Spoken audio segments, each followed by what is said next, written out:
Welcome back into the Sports Source. This segment brought to you by Madisonville Marine. If you're in the market for a new boat, you need to get in touch with these guys ASAP because the supply lines are backed up.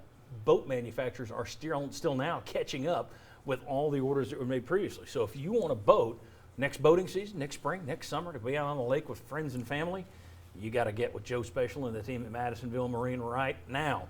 Visit their website, madmarine.com, and what you're going to see is they carry Skeeter, Hurricane deck boats, G3 John boats, pontoons, bigger selection than you'll find anywhere else. Madisonville Marine. All right, let's take a look at the Vols schedule for next year. Quick segment here, guys. What do you like about it? What do you not like about it? I like the fact that Pittsburgh doesn't have Kenny Pickett. That's it. Yes. So I think that helps Tennessee a lot. And they don't have the offensive coordinator, Mark Whipple, who's really good.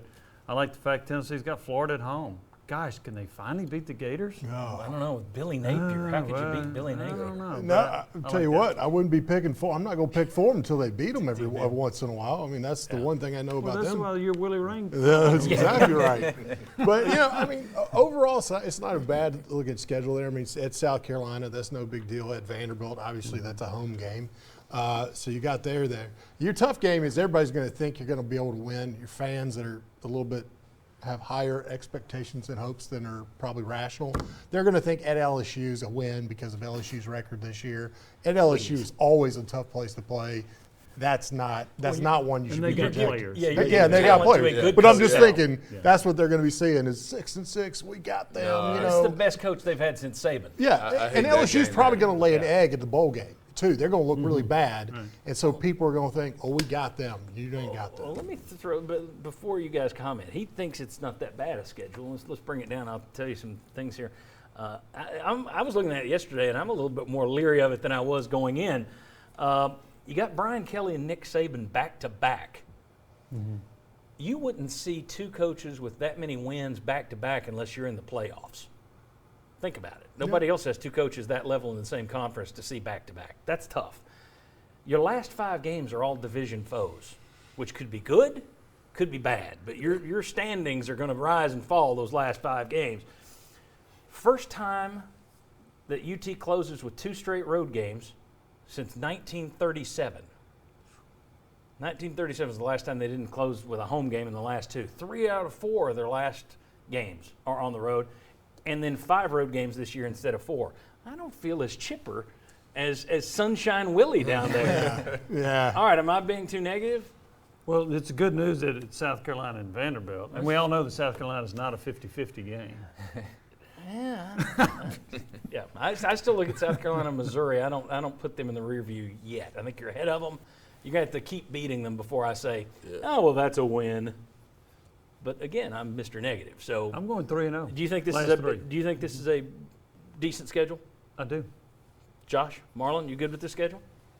Yeah, the obvious games that are hard are really hard. But I agree. Missouri, South Carolina, Vanderbilt, you're going to look at a year ahead and say you need to win those games, not gimme games. But Kentucky and Missouri both at home, I like that because I think they're going to be tougher than South Carolina, Vanderbilt. So if I could pick which ones are home, which ones are away, I want Kentucky and Missouri at home. All right.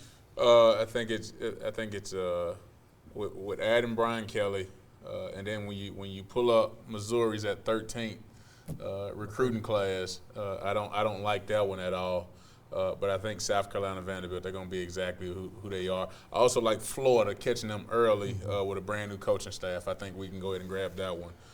But that's always it's Florida, Tennessee.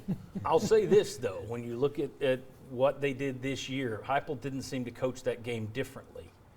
Whereas previous Tennessee coaches all kind of pucker up when it's Florida. I don't know that he's going to do that. We'll see. Maybe he develops that over time. Exactly. But I look at that schedule and, like at Pitt, I've had a lot of people tell me, well, you win that game. Like they get 25 wins the last 3 years, could be 26. Granted, Pickett's a change, but it's not like that program's going to just fall off a cliff. Well, we don't know who that quarterback's going to be. Yeah, either. we don't know who in the portal they're going to get. Exactly. And is Hendon Hooker for sure Coming back. I don't know And that that's either. something because that changes a little outlook That's there. the Willie Rain cloud I know. Yeah, There blow you that go. sunshine out of here. All right, when we come back, looking at that schedule, could Tennessee actually make progress next year, but it not showing the record? We'll discuss that next. Come on back to this.